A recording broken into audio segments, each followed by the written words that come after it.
News yesterday from the governor that he vetoed S.230. As you know, House Republicans worked very hard to build a bipartisan consensus. We even spent the last hours of the session implementing changes that the governor requested because he threatened to veto the bill. We extended our deadline to suspend rules to accommodate that because we knew how important this bill was to Vermonters, and we are here today to let Vermonters know how disappointed we are in the governor's choice to veto or ultimately kill this bill. But I also want to emphasize that the Democrats are framing this issue as a conflict between those who promote renewable energy and those who do not. This is not true. Republicans, Vermonters support green energy. But they also believe that people have a right to say where those projects will be sited. And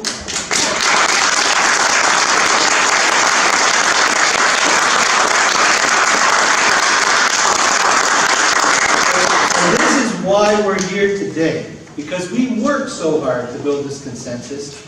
We negotiated as far as anybody could negotiate to get a bill that was going to have any meaning. And what the governor wants is a bill that has no meaning, that does nothing but allow him and the speaker to drive around Vermont telling people that they fixed it and you will have a say. That is not true.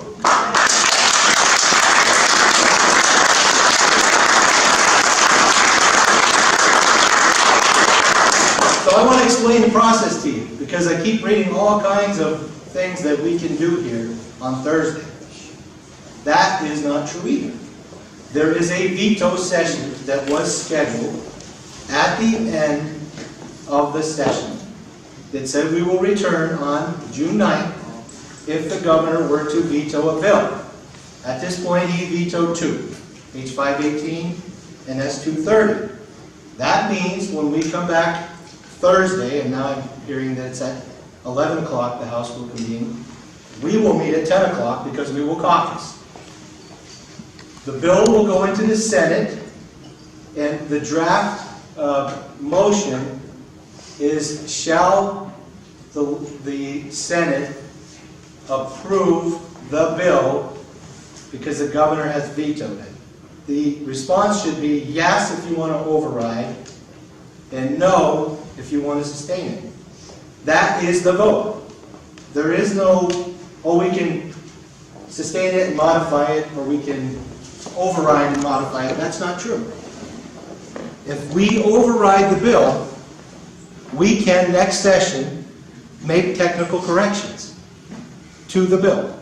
If it is voted to sustain the veto, or the governor defeat, or to sustain the veto, the bill is dead, which would require an entire new bill to be drafted, introduced, sent to committee, come back to the floor, sent to appropriations, come back to the floor for a vote. That is a multi-day process in the legislature. That's how the system is designed. That's how it's supposed to work. Now, if we were to suspend rules, that could be expedited. But I ask you, S.230 took the entire session to the end and beyond to develop language that we could all get along with, or agree with, a compromise. How can it be done in 2 hours and have people think it's correct, that there won't be other problems? That is not possible. We will not suspend rules to move any bill. Our vote is to override the governor, enact the bill that we compromised on, and then I promise we will work to make any technical corrections that need to be done in the next session. That is our plan. That is what we will come here on Thursday to do.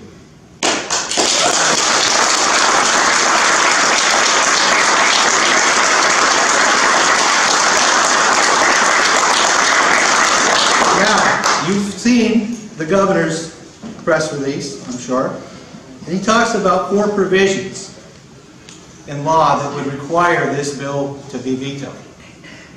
I want you to know that I started hearing these rumors last week. The speaker actually called me.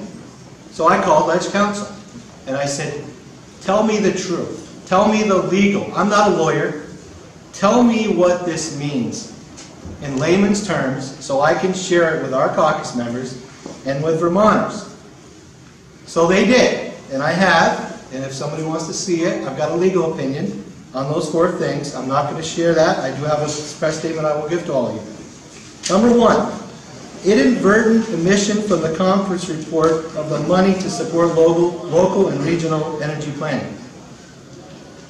That is true. There wasn't any money in that bill, and that was inadvertent. You know how many times that happens in this building? That's what budget adjustment is about. This $300,000 could be funded by the Public Service Board and then returned in the Budget Adjustment Act. Number 1 issue, no issue. Number 2, requiring the notice of the CPG, Certificate of Public Good, to be recorded in the land records. There seems to be a concern that requiring the notice of the CPG creates a burden on marketable title. However, under case law, which exists on the law, if there's a burden on the title, it would be created by the requirement to obtain a Certificate of Public Good and the terms and the conditions of the CPG. The requirement in S.230 to record a notice of the CPG would not alter the liability or marketability of title issues that may arise from a failure to properly obtain. No issue. Number 2, no issue. Number 3, the governor points out, is directing that temporary rules on sound from wind generation facilities use the same process as for emergency rules. Well, guess what? Under Governor Shumlin, this has happened about 6 times in the last 3 years. This assertion has been made that constitutes a legal declaration that sound from wind generation constitutes an imminent peril to public health. This appears to give rise to fears of unintended consequences. The lawyer goes on, however, the language does not affirmatively state that sound from wind generation constitutes such a peril. It simply states that the rules are deemed to meet the standard. This represents a common formulation employed by the General Assembly when it seeks to have an agency perform rulemaking quickly, but the situation to be addressed does not necessarily meet the imminent peril standard. In addition, if sound from wind generation were thought to actually present an imminent peril, it would not have been necessary to deem the standard be met. So, another perspective from what the governor had to say is that this language relates only to rules that will be in place temporarily, and that long-term consequences created by this language, if any, could be addressed through an enactment next session. This is from Ledge Counsel. And then finally, the directing of the temporary rules on sound from wind generation. So the argument appears from the governor that the language would require all wind projects to meet a 10 decibel above ambient standard, and that projects could not do so without or would be encouraged to be sited at locations where there is already more ambient noise. However, this reading of language appears to be inconsistent with the language of a section indicating that the General Assembly did not require a one-size-fit-all standard, and that temporary rules may include A, standards that apply to all wind facilities, or B, a method for determining sound levels on a case-by-case basis, or C, standards that apply to one or more categories of wind facilities, such as small wind and large wind. So again, the governor is wrong. That is not true. So, why I read this stuff and why I think it's important for Vermonters to see this is that the governor manufactured these reasons to veto the bill. Right. Yep. We understand that he will no longer be in office in January, which breaks my heart. But we can, as a legislature, under a new governor and with new members, make any kind of corrections necessary in this bill. And also, as I said earlier in this, there are examples in 2016 2014, 2014-13, and so on, where the governor, this language has been used in numerous bills to implement temporary rules. And it's coincidental that most of these have been the Vermont Health Connect, expansion of Medicare, Medicaid, and so on. So apparently when the rules fall into what the governor has for an agenda, he doesn't care about the language, but in this particular bill, he does. So, with that said, we have a few guests that I would like to speak today. First, I want to have Mariana Gamache, who worked diligently with Warner Van Wyck and Mike Heber, ranking member in that committee, say a few words. And then we're going to have a couple other people.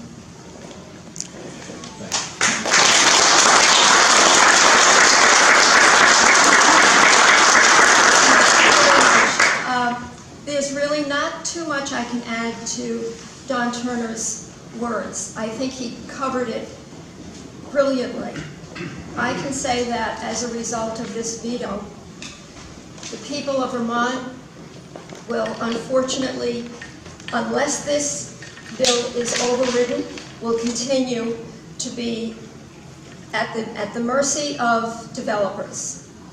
There was a lot of time and effort diligently put in by both the Senate and House members, and what's very important to understand, we had a complete bill that was voted out of the House 142 to 0 before the session actually closed. A few days before is when the governor notified us that the language in that bill he found objectionable, specifically that any applications that would be made after April the 15th would be subject to new regulations and new standards that the Public Service Board would have created and would impose to go into effect by July 1, 2017.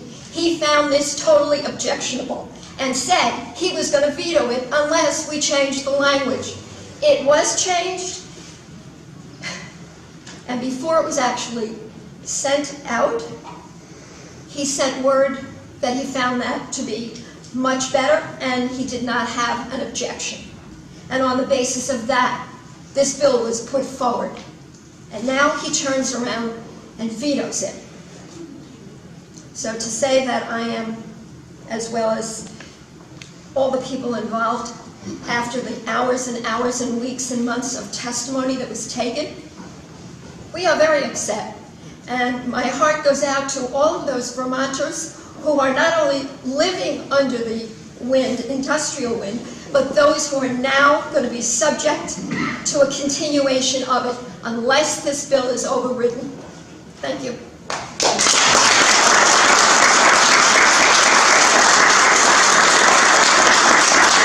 So there are some people, and they happen to be candidates now, because they've witnessed the process here. I'd like to introduce Penny Doobie, who would like to say a few words.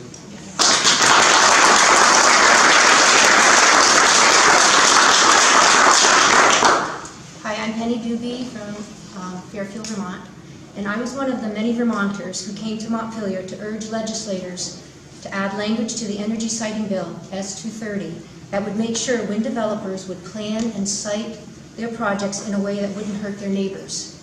We told legislators that other states like Maine and New Hampshire had much more protective standards than Vermont. We encouraged legislators to visit neighbors of industrial wind projects and learn about the negative impacts those wind turbines had had on their lives. To his credit, Senator Brian Campion did make the trip to Georgia Mountain, and later he said to me, "Penny, I would never want my family to live there." He also wrote an official letter to the Public Service Board describing his visit. We had many legislators who listened to us and tried to help. The bill that came out of the House Natural Resources Committee, as Mariana just said, won unanimous support in a roll call vote, 142 to 0, a unanimous vote. Many legislators commented that it was the sound standards language that made it unanimous. These legislators knew what they were voting for. They knew they were making the next industrial wind project built in Vermont to have better, more protective noise standards. In summary, the unanimous vote was recognition that we do have a problem in Vermont in the way we cite renewable energy. And this unanimous vote was a recognition that Vermont needs to do a better job protecting its citizens. Thank you.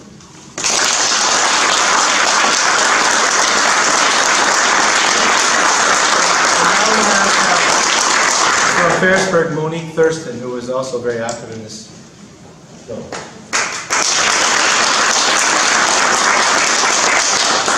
Good afternoon. My name is Monique Thurston. I'm a resident of Ferrisburg, a retired radiologist, and I was asked to testify on the noise issue as a retired radiologist, a retired doctor, on March 22nd. The main controversy regarding this bill is that for the first time, the legislature has actually listened to the plight of Vermonters and agreed to bring a solution to address the creation of sound standard. The governor objected tighter standard from wind turbine because they would make Vermont the first state in the country to declare a public emergency around wind energy.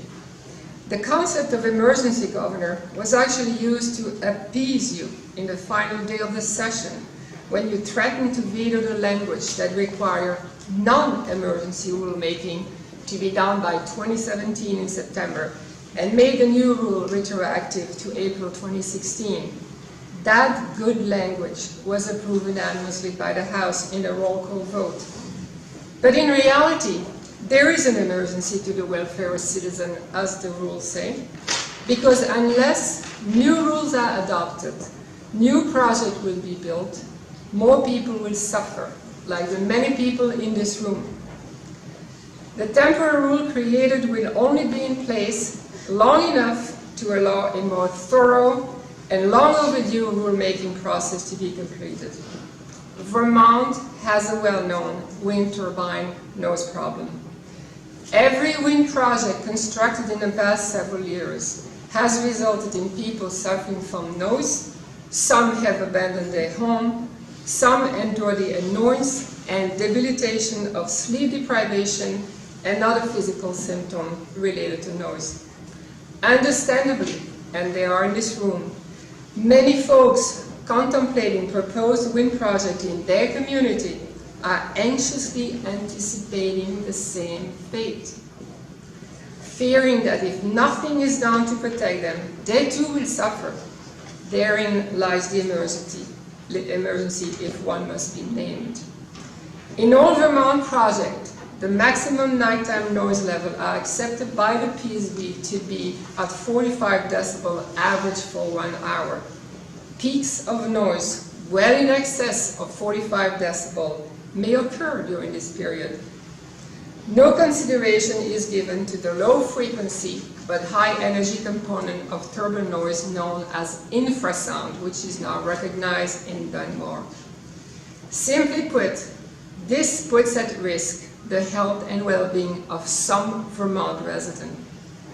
4 years ago in Maine, and I was very active in that movement, through citizen petition for rulemaking, we including public hearing with expert testimony from the wind industry and petitioner, as well as dozen written testimony, we changed the nighttime regulation for wind turbine noise in Maine from the current 45 decibel in Vermont to 42 average over 10 minutes. Last December, in neighboring New Hampshire, they adopted a new nighttime noise limit in a thoroughly documented collaborative process with wind developer and community stakeholder of 40 decibel, not average over time. So here are my questions. Why have the complaints of Vermont wind turbine noise sufferer been dismissed by politicians and state health officers despite the plethora of evidence which supports their complaint? Why, after opening a docket on turbine noise and listening to complaints and testimonies, has the docket remained dormant for the past 2 years at the PSB? Why do politicians accept the precautionary principle that wind turbines may have an effect on global warming, while rejecting the same precautionary principle that would establish regulation to protect the population from adverse health effects, as many studies have now demonstrated worldwide.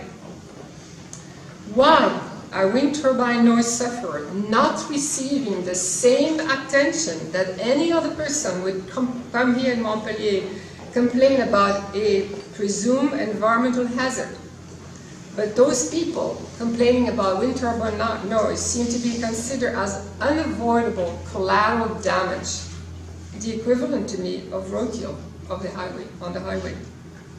Where is the empathy? Where is the responsibility for the public welfare that public officials have a duty to promote? Finally, some people want to show that Vermont is a leader in combating climate change by lining its ridges with wind turbines, because doing so will be for the greater good of the planet.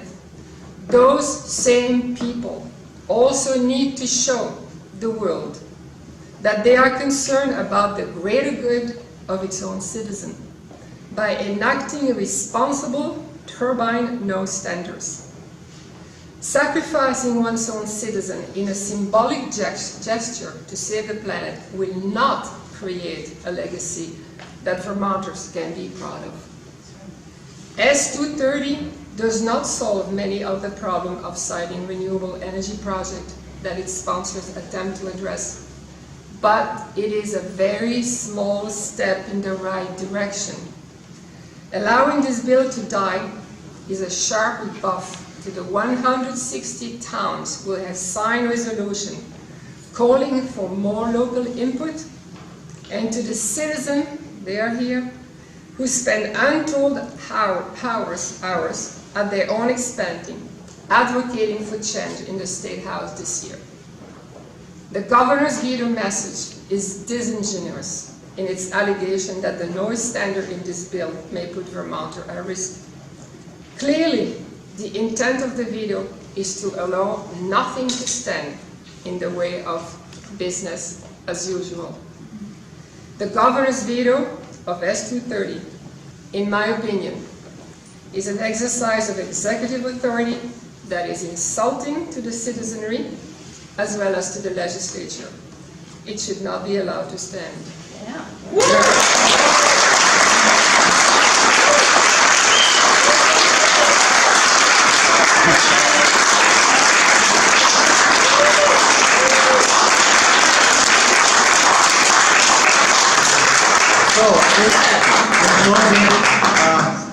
In closing, I want to make sure Vermonters understand there is a delicate balance that needs to be between citizens' rights and what's for the greater good of the future of Vermonters.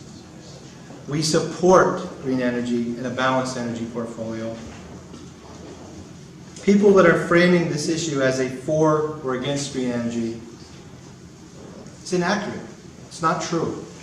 That's not what we're voting on Thursday. We fully support the progress made in the green energy sector and renewable energy projects in our state. This issue is about the governor obstructing and killing a bill that passed unanimously in the House, as you've heard a number of times, 142-0. Therefore, we're calling on the Speaker, who represents all of us in the House, to stand with us to override the governor on Thursday. And we want to make sure that he gets a few calls.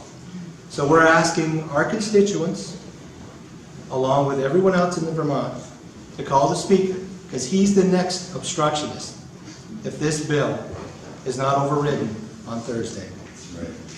With that, I thank you for coming. We'll take a few questions. I thank the speakers, and I thank all of our caucus members who took time out of their day. Remember, they're usually home working, but they're here today because this is an important issue. So thank you very much. Go ahead.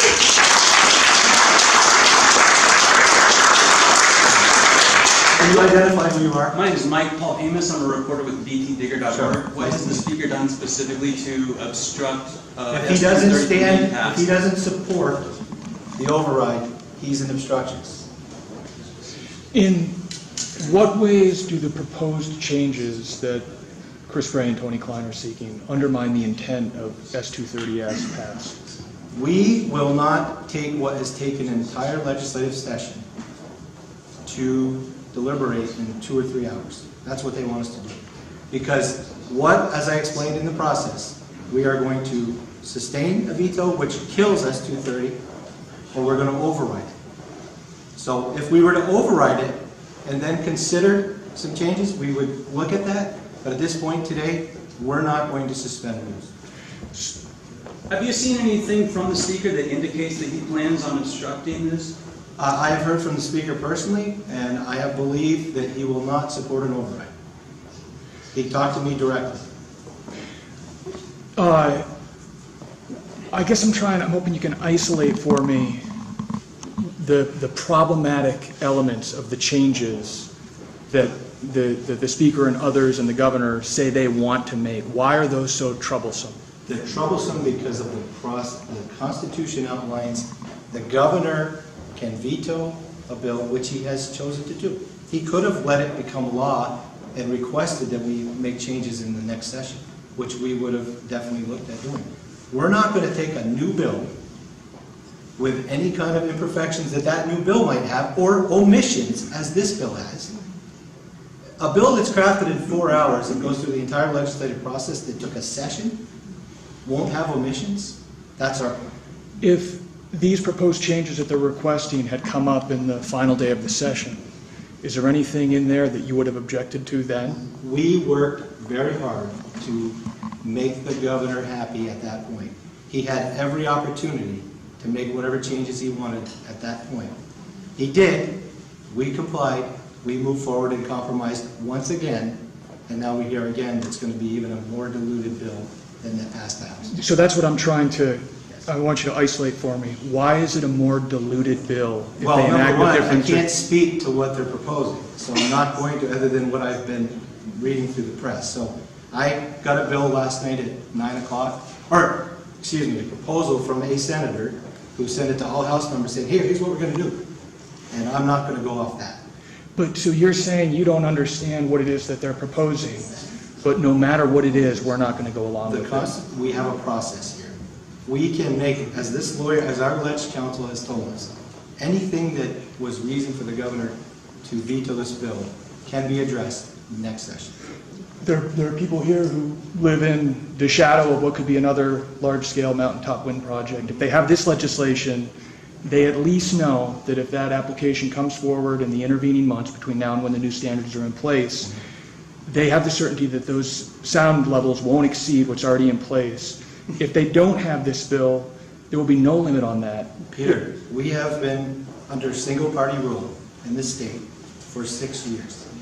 This legislature, this governor, if they were going to make any attempt to put stuff like this into law, it would have happened before now.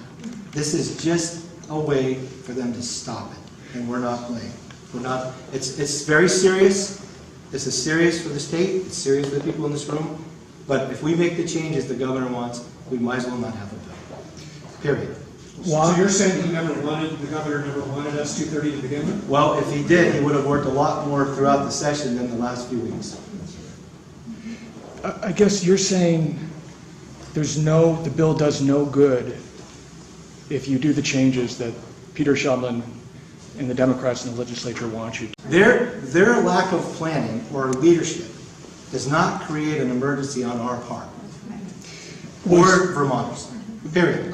I think I understand, but I'm not going to say anymore. That's where we're at. But if this bill dies, and all these planning commissions and other people who want to have more of a say in these projects don't get that, aren't you kind of shooting yourself in the foot? No, I do not believe so, because we will come back with a new governor, with different members, and hopefully a much more balanced legislature, and we will put a more balanced proposal forward and get a bill that does what they're going to say they're going to do with this bill. But in the meantime, there's a lot of projects that Nothing changes. that are critical, solar, whatever. But nothing changes. The law is the law of the land today. With a veto of this bill, that law stays the way it has been for however long. But this law gives people all kinds of new avenues to seek remedies that they don't have under current law. That is an opinion. That's why we gotta override it. That's why we should override it, why we're supporting an override. See, you want us to say we're the bad people, but we're not. The governor is vetoing this bill. We did our work on this bill. We will override it, but we're not changing it.